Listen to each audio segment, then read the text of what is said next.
Nem todo mundo que diz defender o liberalismo realmente está empenhado em projetos políticos liberais. Tem gente que se diz liberal, mas idolatra políticos autoritários. Tem gente que defende ditadura, mas jura fazer isso em nome da democracia. Tem gente que defende privilégios absurdos, mas jura que está fazendo isso em nome da liberdade. Afinal, como a retórica liberal é usada por projetos políticos antiliberais? E o que nós podemos fazer para evitar isso? Gostou das inquietações? Então vem comigo nos próximos minutos.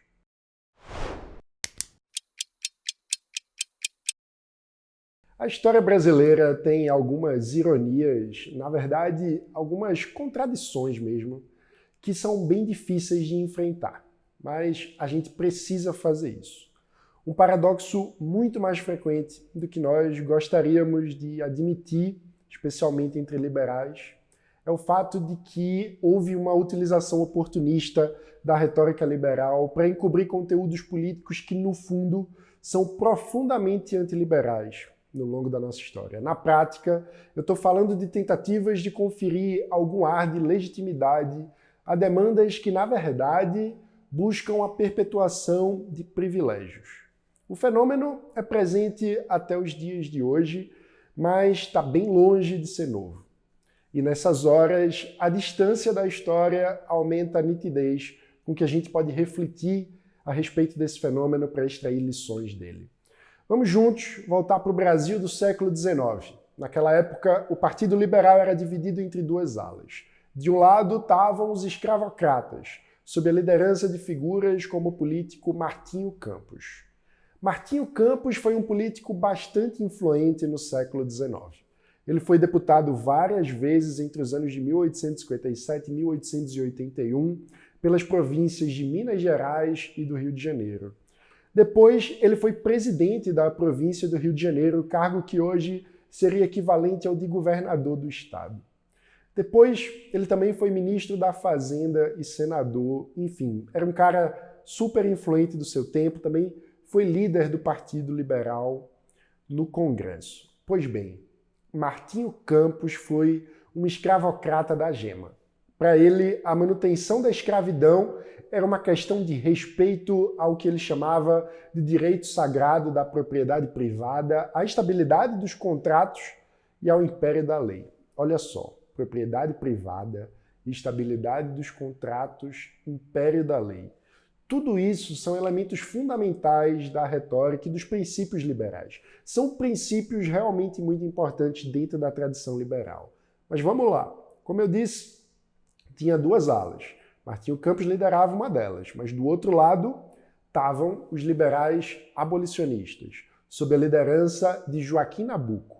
Nabuco, que é um dos personagens históricos mais inspiradores para todos nós que fazemos o Livres. E ele era muito incisivo ao argumentar que a escravidão, além de ser um crime, obviamente, contra os escravizados, era também a mais completa deformação da noção de propriedade privada, porque, no fim das contas, ela violava a noção original de autopropriedade. E qualquer liberal minimamente bem informado, que entendeu minimamente o que significa o liberalismo de fato, sabe o quão importante é essa noção de autopropriedade, a noção de que cada um de nós é dono de nós mesmos, que nós nos possuímos, a ideia de que eu sou meu, né? De que você é seu, a noção radical de que eu não posso ser seu dono e de que você também não pode ser o meu dono. A autopropriedade é o fundamento básico de legitimação para qualquer ideia liberal de propriedade. Desde John Locke, a ideia de que um pedaço de terra, por exemplo, ou um objeto, pode se tornar uma propriedade humana de alguém, deriva do fato de que este alguém, este ser humano, misturou a sua propriedade humana, ou seja, no fim das contas misturou o seu tempo, misturou uma porção, um pouco da sua vida com um pedaço de terra ou uma coisa. E essa mistura se dá, veja só, através do trabalho. Ou seja, se eu trabalho num espaço de terra, se eu misturo a minha vida naquele espaço, transformando o espaço, um pouco da minha vida fica também naquele espaço. É esse o raciocínio por trás de toda a noção de propriedade privada. Há uma propriedade humana misturada no terreno que faz com que aquele terreno seja próprio da minha pessoa, e que se você o rouba, você está roubando a mim mesmo, ou seja, a minha propriedade. Então, quando um liberal fala em defesa da propriedade privada, em instabilidade dos contratos, em império da lei, por trás disso tudo tem a noção radical de que ninguém pode ser mais dono de uma pessoa do que essa própria pessoa. Quando nós fazemos contratos, pactuamos, né, celebramos um acordo voluntário entre uma parte e outra, é porque a gente respeita essa noção. A gente respeita a ideia de que cada parte de um contrato voluntário é igualmente dona de si, é igualmente autônoma. Então, a ideia de estabilidade dos contratos pressupõe um acordo de confiança entre as partes envolvidas igualmente donas de si. E, por fim, a ideia de império da lei nesse contexto surge para dar sustentação e estabilidade a essas duas ideias, para dizer que se alguém descumpre um acordo que foi voluntariamente firmado previamente, ele está, no fundo, desrespeitando o fato de que o outro, que fez o acordo com ele, também é dono da própria vida. Ou seja, se você celebrou um acordo dentro de determinados termos, né, que faz com que a outra pessoa se organize de uma forma específica, contando com aquilo que vocês acordaram, você paga alguém para fazer um serviço, enfim, a pessoa não pode simplesmente quebrar esse acordo sem arcar com nenhuma consequência, porque, no fim das contas, seria como ferir a autonomia dela sobre a própria vida ao fazer isso. E veja só, todas essas derivações que são fundamentais para o pensamento liberal só fazem sentido porque compartilham como premissa a noção de autopropriedade, que no fim é uma noção de que todas as pessoas merecem a igual dignidade humana. Mas vamos voltar para o debate do século XIX. Para usar uma palavra de hoje, a campanha abolicionista pelo fim da escravidão era super polarizada. O pessoal pegava embates muito duros para defender os seus pontos de vista. E eu confesso que tenho uma certa graça em recuperar o ataque que os escravagistas faziam contra a ala de Joaquim Nabuco. Nabuco, não custa lembrar, era um filho ilustre da aristocracia rural de Pernambuco, veio de uma fazenda. E do que é que os escravistas acusavam ele? De comunista. É sério, eu não estou brincando, e qualquer semelhança de xingamento não é mera coincidência. Nabuco precisava responder a sério o que hoje a gente pode falar imaginando um sorriso no canto da boca. Ele dizia o seguinte: qual o princípio do comunismo? É a negação da propriedade individual. O que é a escravidão? É a negação da propriedade mais individual que exista no mundo, a propriedade de si mesmo. Touché, né? Propriedade privada, estabilidade dos contratos, império da lei, tudo isso não se sustenta no vácuo. Para que esses conceitos fundamentais do liberalismo tenham algum significado real, de um ponto de vista bem fundamentado nas ideias liberais, eles precisam ter em comum a sustentação do princípio maior, a noção de autopropriedade, a noção de que cada um é dono de si mesmo. Com a distância da história, a gente não precisa gastar muita argumentação para demonstrar com clareza quem eram de fato nesse debate os liberais convictos e quem eram apenas oportunistas em busca de um discurso para legitimar os seus próprios privilégios da ocasião. Mas quando o debate volta aos dias de hoje, o olhar fica turvado de novo, fica mais difícil. Então vamos para um exemplo atual. Tem um discurso fácil, invernizado de retórica liberal, de que toda e qualquer diminuição de impostos seria sempre positiva, independentemente de qualquer contexto, de qualquer situação.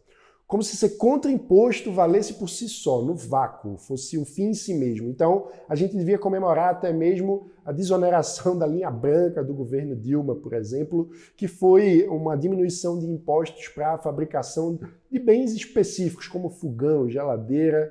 E, enfim, nessa visão a gente devia também comemorar uma política como a Zona Franca de Manaus, né, que é uma diminuição setorial de imposto para indústrias que se instalem numa região específica, a região amazônica. Bem, Qual é o problema desse discurso? É que ele ignora que se a gente impõe uma desigualdade prática diante da lei, né, ou seja, se a gente diz que um deve pagar menos imposto, mas o outro, num contexto semelhante, deve pagar mais imposto para compensar, isso, na verdade, está ampliando a ação do Estado e não diminuindo, porque isso é uma distorção do funcionamento do mercado. Na prática, se a gente está diminuindo imposto só para alguns escolhidos do governo, para alguns amigos, a gente está escolhendo os vencedores no lugar de permitir que o processo de mercado atue de forma concorrencial. Isso diminui a eficiência da geração de riqueza que o processo de mercado proporciona. Então, na prática,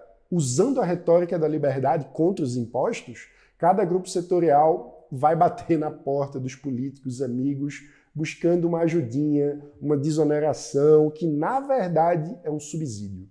O resultado final dessa orquestra desafinada em busca de privilégio é o nosso conhecido sistema tributário absolutamente maluco. Esses exemplos mostram que, para defender de fato uma agenda liberal, não basta repetir slogans vazios sobre propriedade privada ou contra impostos. É muito importante que a gente de fato entenda o que está defendendo e volte aos fundamentos, volte aos princípios e aos valores básicos que fundamentam as posições liberais, para que a gente possa saber quando um slogan de fato representa o que parece representar ou quando ele é apenas um disfarce, no fim das contas, para algum outro tipo de interesse mascarado ali naquele discurso. Então, enfim, para mim, a grande farsa dos nossos tempos nesse sentido é a adoção da retórica liberal pelo projeto de poder do bolsonarismo. Para avançar com as ideias de liberdade, a gente precisa repor as ideias em seus devidos lugares com muita clareza. O liberalismo é uma tradição filosófica rica e diversa, que nasce de uma disposição intelectual de humildade, uma postura que deseja conhecer a realidade, sim, mas que aceita de partida a possibilidade do erro, a chance de estar errado. Isso gera como desdobramento uma postura ética, baseada na tolerância e no respeito a quem pensa diferente e no reconhecimento de uma igual dignidade humana que nos constitui a todos como indivíduos dignos de direitos, porque afinal de contas, cada um de nós possui sua autopropriedade. Cada um de nós é dono de si mesmo.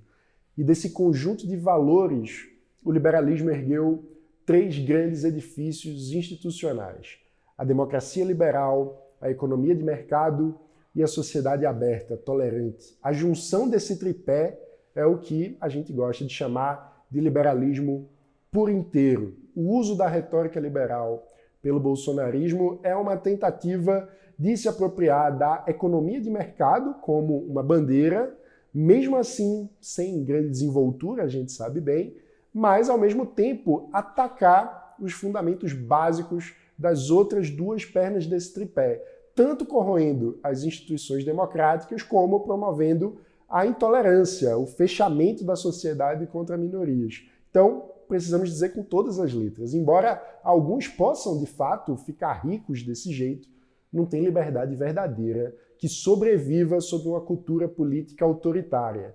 Nem há país algum que prospere, que gere riqueza para quem mais precisa, se o Estado for cheio de distorções, apropriado por grupos de interesse que usam as retóricas mais bonitas para esconder os interesses pelos privilégios mais horríveis e injustos. Por isso, é sempre importante lembrar.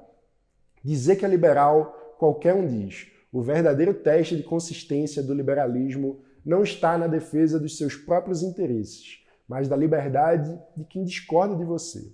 Como já ensinava Joaquim Nabuco, o dever do liberal é educar a si mesmo no amor da liberdade alheia. Por isso, nós temos muito trabalho pela frente. Temos que resgatar a retórica liberal do sequestro a que ela foi submetida.